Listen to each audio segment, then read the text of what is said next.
Good morning, and thank you all for joining us. As a reminder, we'll be starting with an opening statement from Coach Shaw before moving to the Q&A portion of our press conference, and then he'll be followed by two student athletes. As a reminder, please leave your lines muted until called upon to ask a question. And when you would like to ask a question, use the raise hand function through Zoom. We will record this and send this out following this press conference. We will now open up with a statement from Coach Shaw. Morning, everyone. First on the game, it was a good game. I think top to bottom for us. We really made plays in all three phases, improved in all three phases, but at the same time, there's so much more room for us to grow. Only game three for us, so hopefully we continue to progress every single week. Offensively, showing some big play capabilities, both in the passing game and the running game, was exciting. Still had a lull where we, didn't do well on third downs, had a really tough third quarter. I think Vanderbilt's defense did a great job. And I think a couple times we helped them do a good job against us. Defensively, really solid game all the way around. Gave up a couple of explosive runs that have been an issue for us over the past. It was only two big ones, but they were two big ones. I thought for the most part we played well. We played hard, and now we'll take on a big challenge this week against a good UCLA team. Special teams wise, just some great efforts. Love where our kicking game is right now, kicking and punting. The return game, as we know, we had a dangerous returner back there in Nathaniel Pete, and then Casey Filkins, showed what kind of ability he has as well. It was good to see that happen there. Injury news, Tucker Fisk looks like he'll be back for us this week, but put him probably in the probable category. Manley and Bonner, both questionable, leaning towards doubtful. Bonner didn't play last week. He might be getting close, but I don't know that he'll make it back in time. Hopefully get him back against Oregon. Manley did not finish the game. And we'll see where he is midweek. Right now, I'd say doubtful. Maybe after a couple of days, see if he's able to get out there and run around a little bit. Those that are out, Austin Jones will be out. Casey Filkins will be out. Noah Williams will be out. And EJ Smith will be out. Got some holes to fill there. But once again, a couple of years ago, we were really thin. And injuries like that would have been really brutal for us. But right now, we have good depth, feel good about who we have. We're nowhere close to not being able to field the team. That's not even in a conversation for us right now. But we have a few guys that are out. We'll fill some holes. But for the most part, we feel good about getting ready to play this week against UCLA. I'll open up for questions. We'll begin from Josh Duval. Go ahead, Josh. David, just what's it going to be like for you not getting on a plane this week, and just what kind of lift do you think playing at home will be for the guys? It's obviously been a while. Yeah, I don't know if our guys are going to know what to do on a Friday afternoon. We're usually going towards the airport, so it's good to be, just going back towards team hotel and being able to get some rest and recuperate and get off our legs and show up at Stanford Stadium. Students are in town now. This is the first week of classes, so student section will be there, and I think there's some excitement building around this team. So it'll be great to get back in our stadium and go out there and hopefully play extremely well. Now go to Ben Bolk. Go ahead, Ben. Hey, Coach Shaw, Ben Bolch, Los Angeles Times. I wanted to ask about Tanner McKee. Obviously played really well the last few weeks. What's gone into his emergence? What are the traits that make him so good? And for the casual fans wondering, are you kicking yourself a little bit for not starting him to start the season? Last question answer first. No. As far as what Tanner does, there's a reason why he was a top 5 quarterback coming out of high school.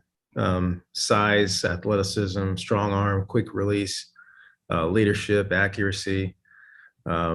He's got all the tools. And what we're seeing now is him really getting a grasp of playing college football. He got a taste last year, a couple series against Oregon. did okay, missed some things. Got into spring football, did extremely well in spring football. Got into training camp and maybe didn't have as much early success as possible. The volume was a little bit bigger, got a bigger chunk of the offense, and took a little while to get comfortable with some things. And the competition was honestly very even. And most of our guys, they were out there in practice, they saw is really even. You'll see a really talented guy, but even the first game and there's the series that he missed 2 touchdown passes. And you just seen him grow since then. I think one of the biggest things was the last drive against Kansas State, getting completions, a nice run by EJ, getting a couple more completions, and then going and putting the ball in the end zone. On that drive, you kind of saw it kind of settle and come together. Because even through the course of the game was some good, some bad. But at the end of the game, you really saw that confidence grow and that settle in and say, hey, you know what? I got this. I can do this. That was a big tipping point for us to make the decision, not because we wanted to make the decision, but because the film showed us it was time to make the decision. And he's only grown ever since. But one follow-up, if I could, the mission that he went on, what were the pluses and minuses of that from you? And I mean, do you feel like he might be in a different place now as a quarterback if he didn't go on it? I think definitely. Every guy, and we've had quite a few young men coming back off of missions, and I tell all of them the same thing. Hey, you went on a mission for a reason, spiritual, intellectual, just natural growth. I said, let the guys in the locker room feel that. Don't keep those lessons learned to yourself. You've been in the world, and now you're in a locker room with a bunch of college kids that haven't really been in the world. They went straight from their parents' house to college. So I think that's what you get from Tanner, a gleaning of being out there in life, real life experiences, some gravity to when he talks. I'm excited for where he is, and I'm excited for where he can be both in and outside of football. Our next question will come from Steve Croner. Go ahead, Steve. David, a lot of times when coaches talk about having players injured, they'll say, we're going to do what we would do no matter what, whether we're playing our second string right tackle or our third string quarterback, we're doing whatever we would do with our first stringers. And other coaches say, we do have to make some adjustments if our top line guys aren't available. You've got a few guys out for Saturday. Is your approach the same as it would be if you had the top line guys, or do you adjust?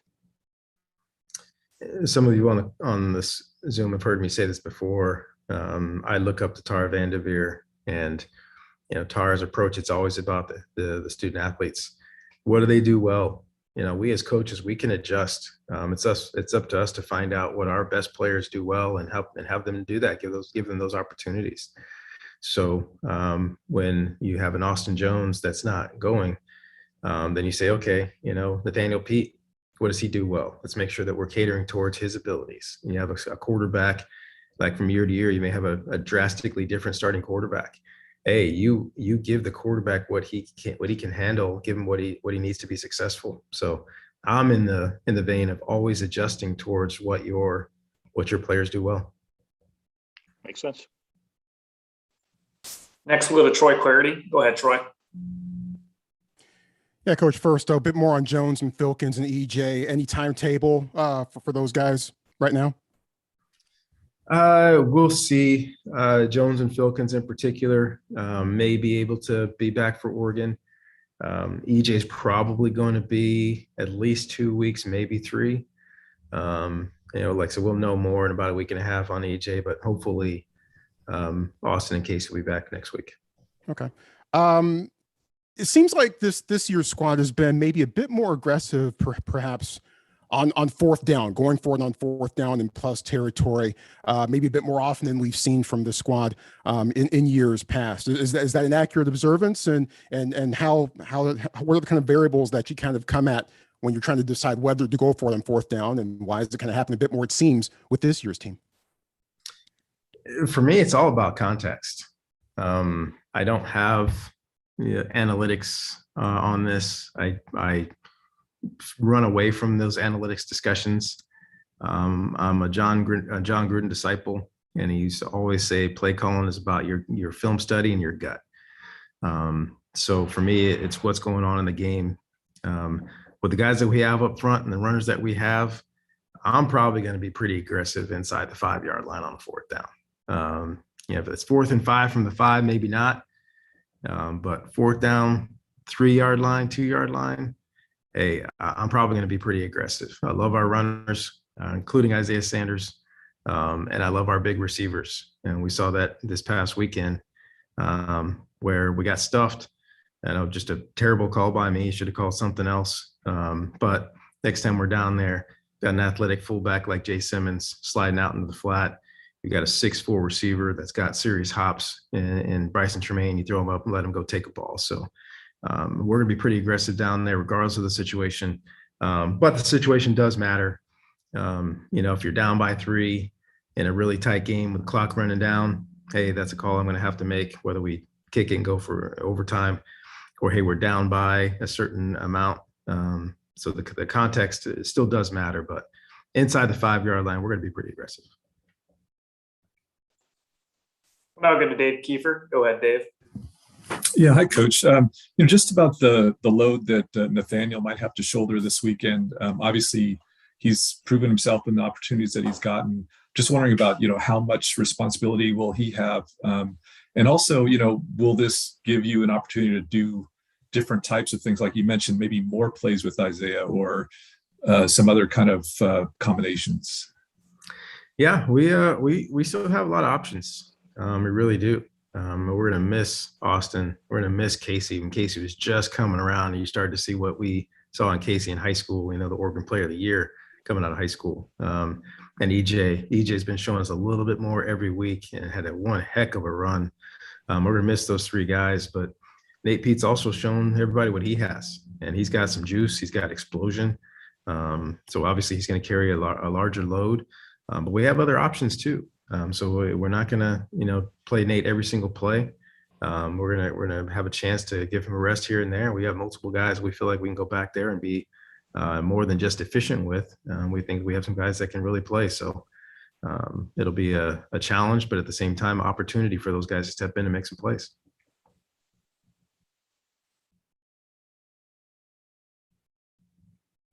Our next question will come from Ben Parker. Go ahead, Ben. Yeah, hey, Coach. I just wanted to know, get your thoughts on UCLA. In what ways are they similar from other, Chip Kelly coach teams, and in what ways are they, perhaps unique or different than other UCLA Chip Kelly teams you faced in the past? I would say they're more similar. Let's see if this makes any sense to you.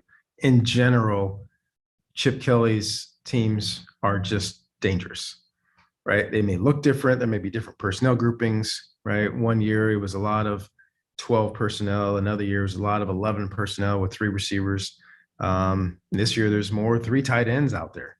The bottom line is, you're going to have to account for every single gap, and they're going to pull guys and create more gaps. He has the one thing that I hate a Chip Kelly team to ever have, and that's an athletic quarterback that makes you not only account for all those gaps in the run game. Now you've got to account for the quarterback away from all those gaps. You have to account for the quarterback when you have a chance to cover everybody and you feel great. This guy can get out of danger. This guy can hurt you with his arm on the run, or he can hurt you with his legs, as he did, especially 2 years ago. We just didn't have anybody that could catch up to him. He ran all over us. The combination of Chip being able to be, a master tactician, finding your weak points in the running game in particular and getting after you, to the athletic quarterback, to one of the best tight ends in America. That's a tough guy to slow down. So Chip, whenever he has those components, he just makes it difficult for you. And the last couple of years, when people said, I don't know about Chip, I just said, hey, give him some time.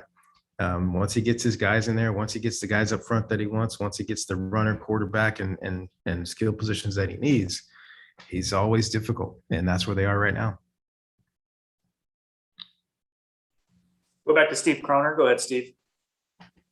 Yeah, Dave, I'm not saying that this game has last year's game has any influence on this year's game, but, hearkening to Josh's original question about being on the road so much, to end the season the way you did last year with 4 consecutive road wins, a double overtime win in the Rose Bowl in the last game.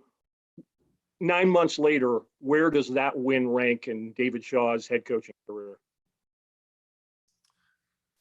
I think it's up there because of the situation and turning down the bowl game, knowing this is going to be the last game, still being on the road for the third week in a row. I know it's 4 weeks, but Cal was the first one, so we're still actually close to home.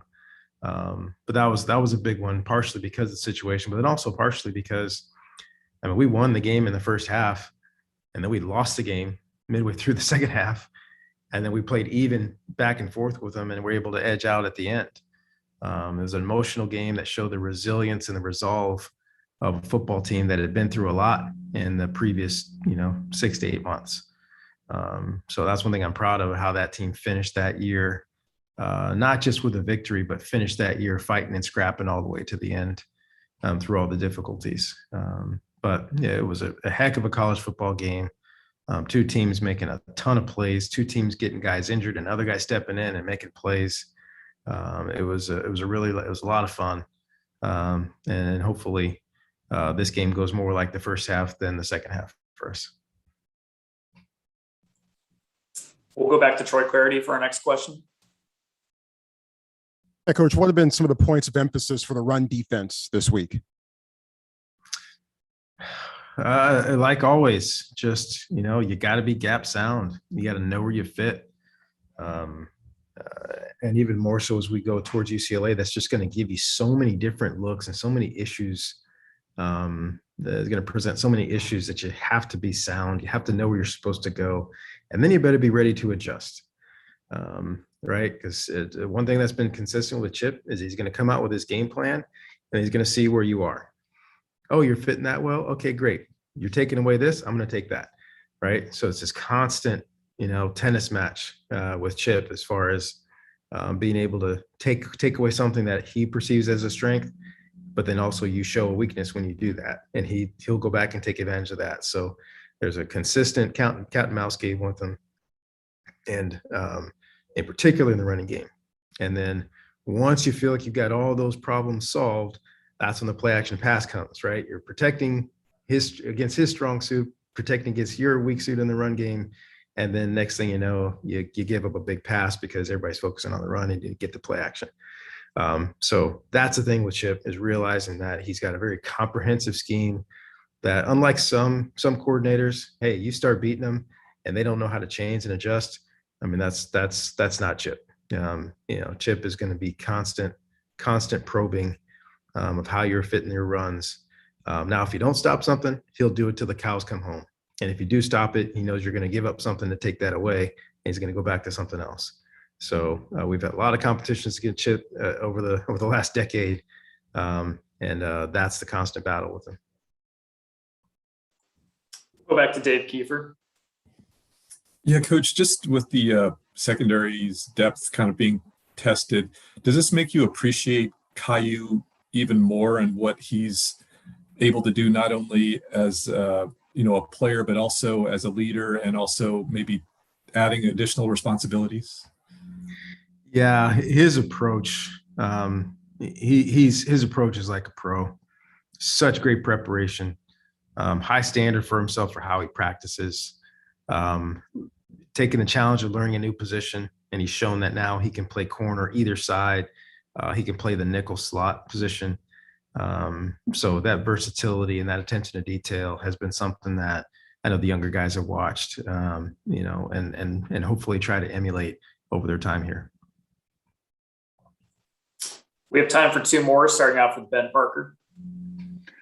Yeah, Coach, I just want to get your thoughts on Jimmy Wyrick and what he's done to put himself in this position to be making this type of impact on the defense as a true freshman. Just talk, his development and kind of just his game and what you've seen from him that's impressed you so far. Yeah, Jimmy's really ahead of the game. We knew we had something special during the recruiting process. He's got such a great feel, right? Playing defensive back is partially about your skills and partially about your eyes and your reaction time and your feel for the game. And we knew from watching high school that he had that, but then how soon could he make this jump?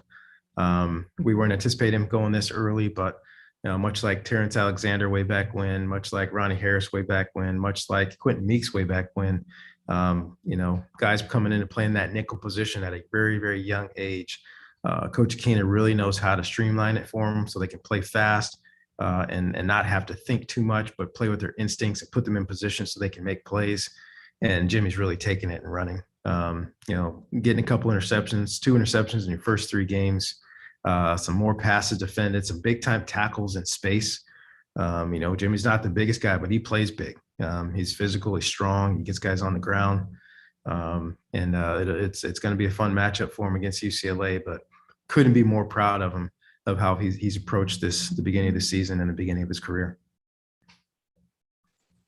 Our final question for Coach will come from Jackson Moore. Go ahead, Jackson. Coach, you talked about Chip going to the same attack if he can over and over. In the first 2 weeks, that seemed to be his 2 running backs. Last week was a different story. Is there any added emphasis into stopping those 2 compared to the rest of their offense? And was there some of the recipe revealed last weekend? Well, it's one of those things, and I've never heard Chip say this. He might completely disagree with me. We have a really good relationship.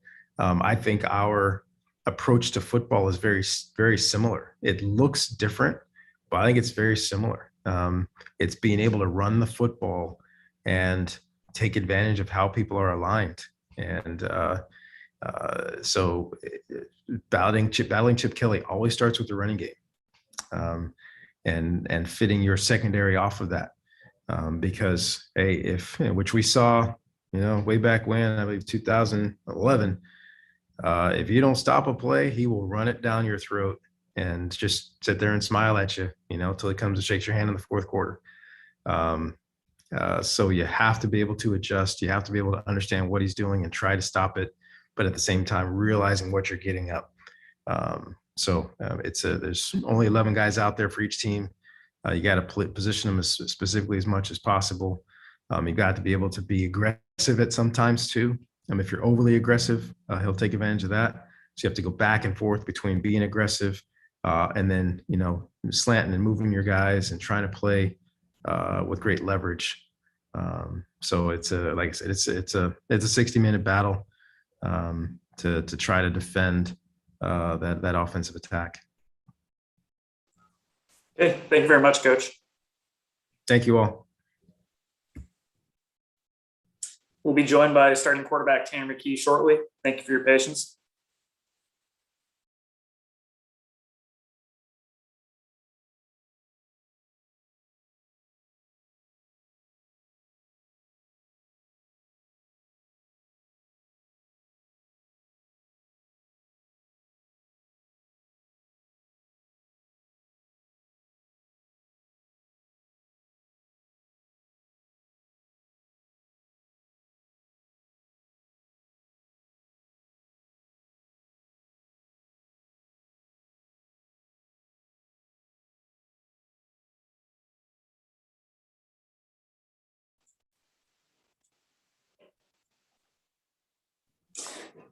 We're now joined by quarterback Tanner McKee. We'll open up with questions, starting out with Dave Kiefer.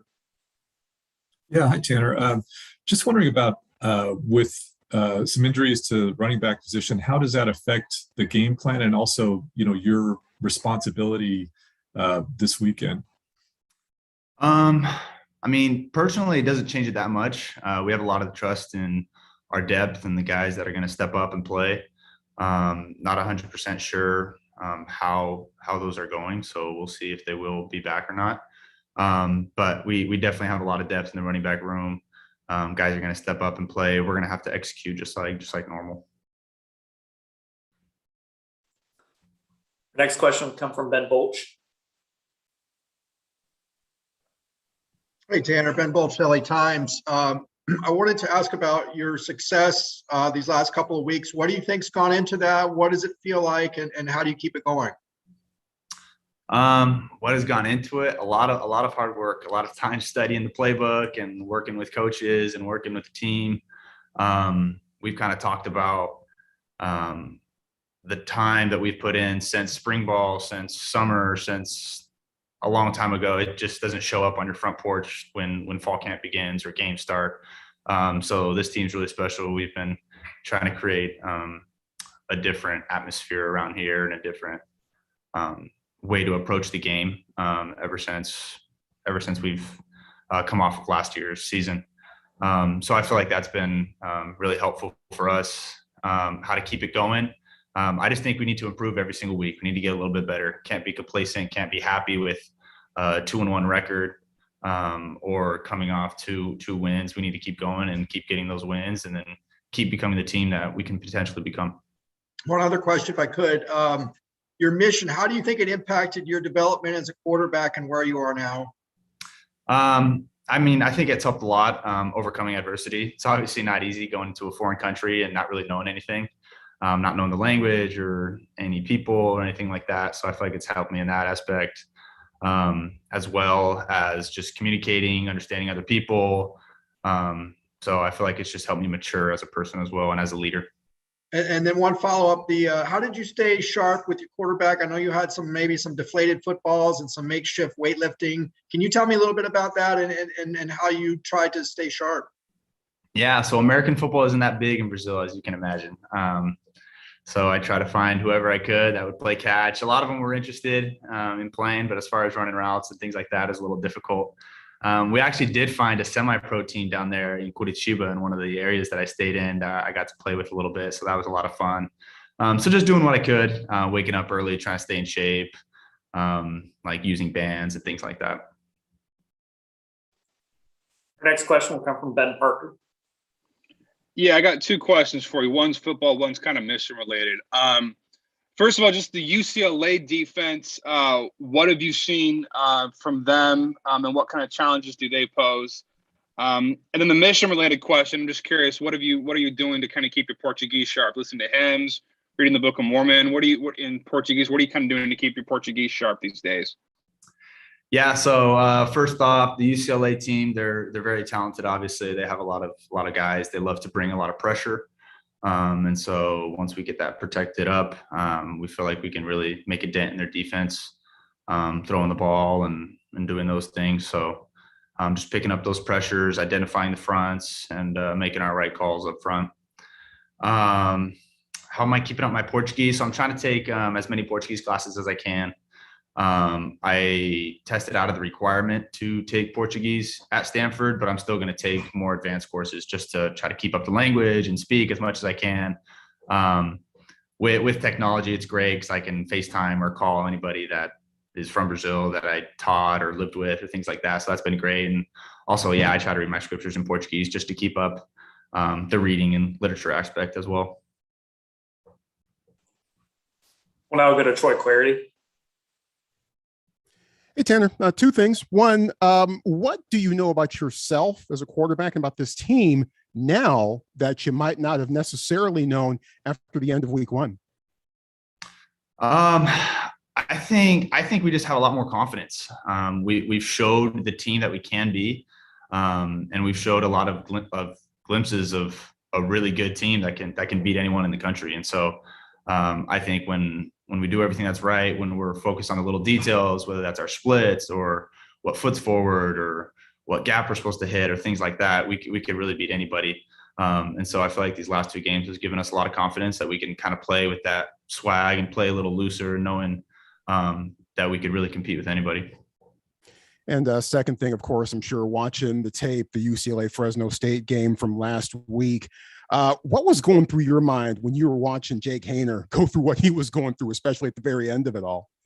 Yeah, it was kind of crazy. We were actually watching that game when we were on the plane going back home after the Vanderbilt game. And yeah, it was pretty crazy. He was a baller. At the time, I didn't really know exactly what injury he had. But obviously you could see him kind of limping off to the side or kind of leaning over a little bit. So props to him. And obviously he's a great quarterback. He's a fighter. He's gritty. And so we're going to need all of that to beat UCLA on Saturday. Go back to Ben Bolch. Yeah, I just want to know, when you were on the mission, did you visualize this at all? Are you the type of person who does that? Were you thinking in the back of your mind, this is what I'm doing now, but I'm also know that in the future I'm going to go do this and thinking about it? Yeah, for sure. I mean, 2 years is a long time without football when you really love the sport. So obviously, I thought about coming back and playing football and being here at Stanford. Try to be focused on what I was doing in Brazil, but also thinking about future plans as well and trying to prepare myself mentally, prepare my body for when I do come back while being focused in the present moment when I was there. You mentioned the semi-pro team, but how did you otherwise get your football fix, and how did you keep up with the football going on over here? So it's kind of a unique situation because we can only talk to our families once a week.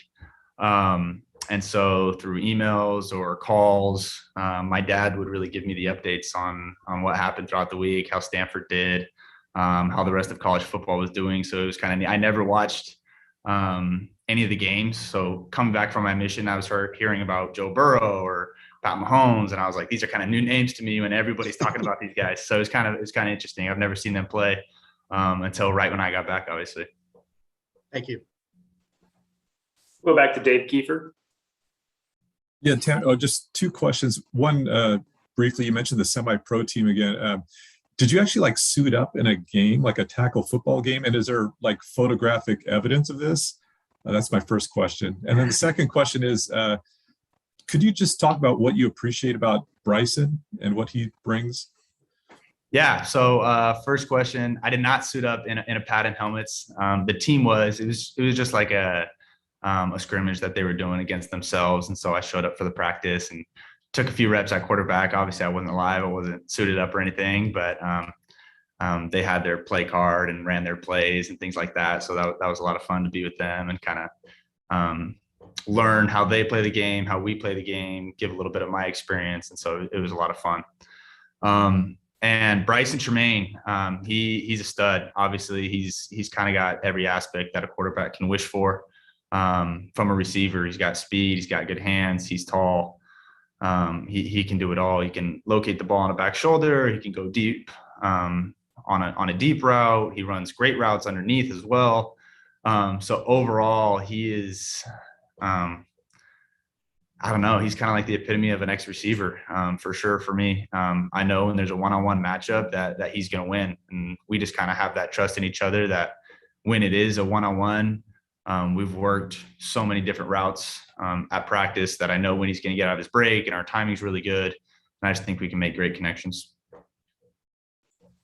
We'll go back to Ben Parker. Yeah, Tanner, I did want to kind of get your thoughts on it. One thing that I kind of noticed from you is that you have the ability to kind of change the plays kind of, in real time. I know it's kind of one of the more advanced aspects of being a quarterback is calling audibles and changing plays and directing the offense, kind of like what Peyton Manning used to do. Just talk about how that's been for you and how well you kind of adjusted to that aspect of it. Any challenges that come from that? Well, I think it's great. I mean, learning the offense, it's pretty tough because there are so many checks and things that you can do.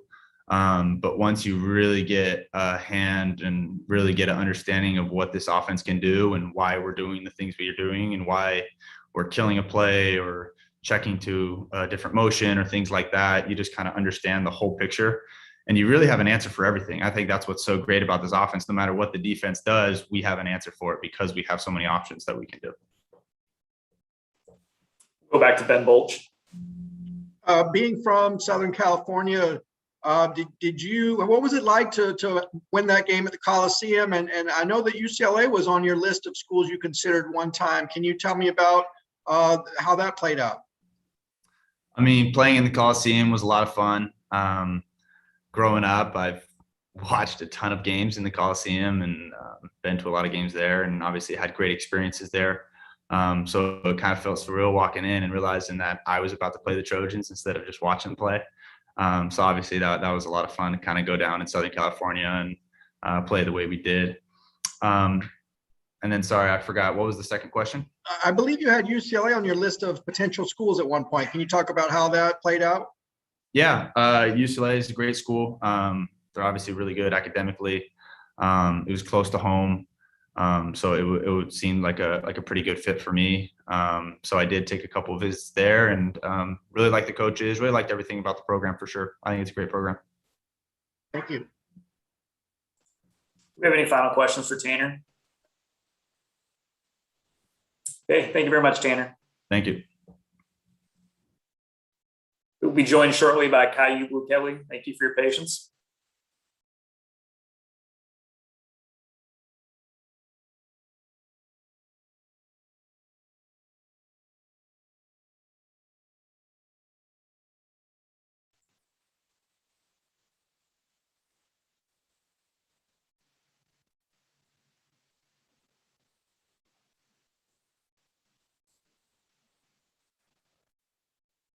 We're now joined by the Stanford cornerback, Kyuhyu.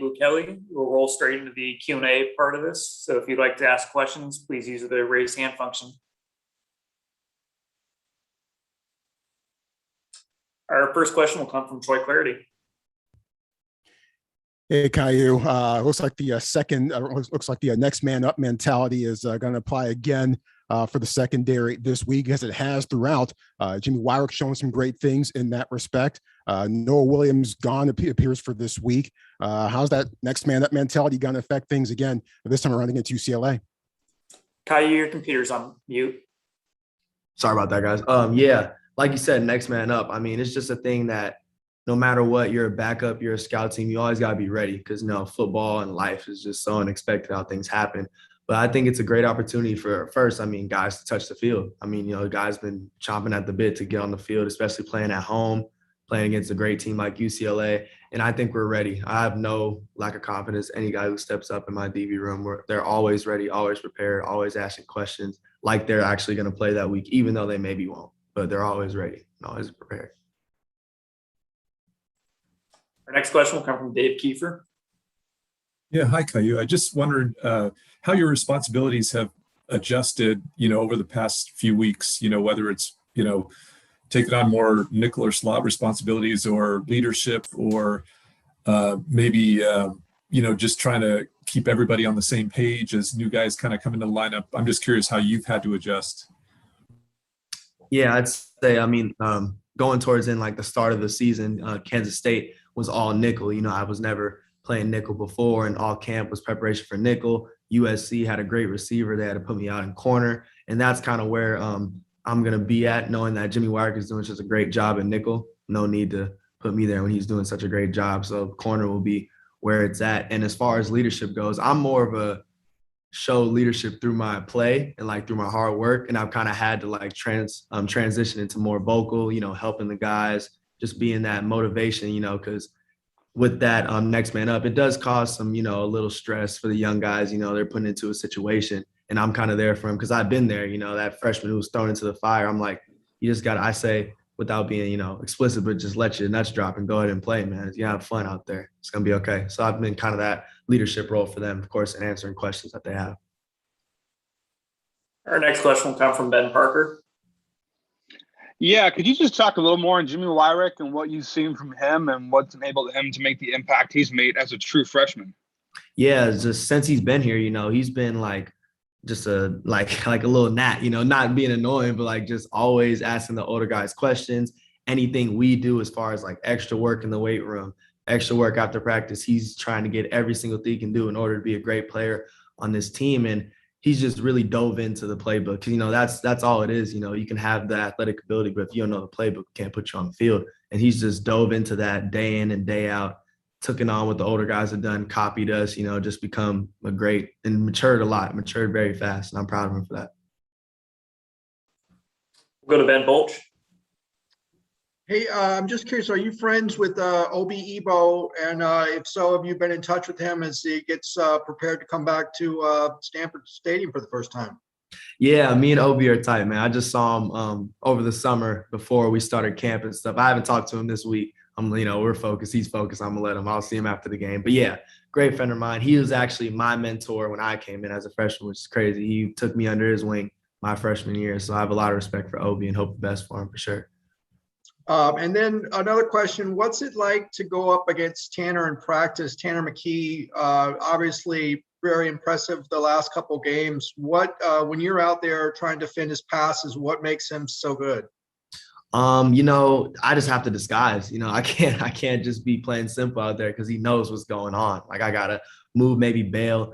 Maybe if I'm playing man, I gotta show man. Maybe I'm in a cover two, and I gotta be there because that ball is gonna be either just a little overthrown or it's going to be right on the money. It's not coming under. Tanner's a great quarterback, and he's confident too. That's what I like about him. He'll throw it. He'll throw you that 50-50. He has faith in his receivers. It just makes it fun for me. But yeah, Tanner's a great quarterback. Our next question will come from Troy Clarity. Yeah, Kyuhyu, two things. One, what sort of challenges does the UCLA offense pose from your perspective? Yeah, I'd say, I mean, a guy like Chip Kelly, you're going to go against a complex offense. You know, they got a lot of ways of, they do the same thing and show it in a lot of different ways with motions, shifts. They pull receivers, they plunge receivers, they pull guards. They have some shot plays, and their quarterback's dynamic. I mean, they have ways of getting him the ball, and just like, you got to be on your toes. It's all about eye control with that type of offense. You know, they're going to try and show you a lot of run, and they're going to maybe dive that tight end in, get them on a hide route going across the field, lull you to sleep outside, throw a deep shot on you. So it's all about eye control and focus. And if you prepare, like if you really watch what these guys are doing, you can get a feel for what they're kind of going to attack you with and what kind of plays they're doing. But yeah, it's a great offense that Chip Kelly runs. Second thing, you remember where the home locker room is and what the red uniforms look like? I mean, a little bit. It's been a while, you know. It's really exciting, you know, just to come back with all the students here too, with fans. You know, our last game, Colorado, it just felt like a scrimmage against another team. You know, you lose that element of college football without the fans, without the noise and stuff like that. It just brings fun to the game again. So yeah, we're really excited for that, especially to see the locker room again. We'll go to Dave Kiefer. Yeah, Kyuhyu, I mean, you have like the best name in sports. Could you talk about like the origins of your name or how that came about? Yeah, so let's take it into like the little delivery room right now. So my parents are deciding they want to go with Blue. So they're like, okay, we want his name to be Blue. And my brother's name is Breland, which is a mixture between Brian and Lisa. You kind of figure out like Bree and Len, that type of thing. My sister's name is Kiaran. And so they said they want another K, not a B, because they wanted, I don't know, it's KBK something, how they wanted to flow it out. And they said, what kind of goes with Blue? And then they thought of Kyuhyu, but not like the TV show. They spelled it differently, KYU, and then BLU with no E. And then that's just how it was. Kyuhyu Blue is my real name, but I mean, everybody calls it Kyuhyu. I kind of allow people to do that because Kyuhyu Blue is a little lengthy. You know, how do you, just following up on that, like, how do you love your name? I mean, it's so unique. I mean, do you really take pride in that? Yeah, I mean, at times, you know, the hardest things with like substitute teachers and stuff, people who don't know me, it's hard for them to say my name. I would be Q or Kia and then like Blue and stuff. But other than that, no, I like the name. It's kind of made me like have a personality to myself. And like with that type of name, you know, I got to kind of, I'm not the same as everybody else, you know. With the name comes a different type of mindset and personality that I kind of carry myself with. So yeah, I really like the name. It's dope. Do we have any final questions for Kyuhyu? All right. Thank you very much, Kyuhyu. Cool. Thank you, guys. Thank you all for joining us. We'll be sending these recordings out shortly. Thank you.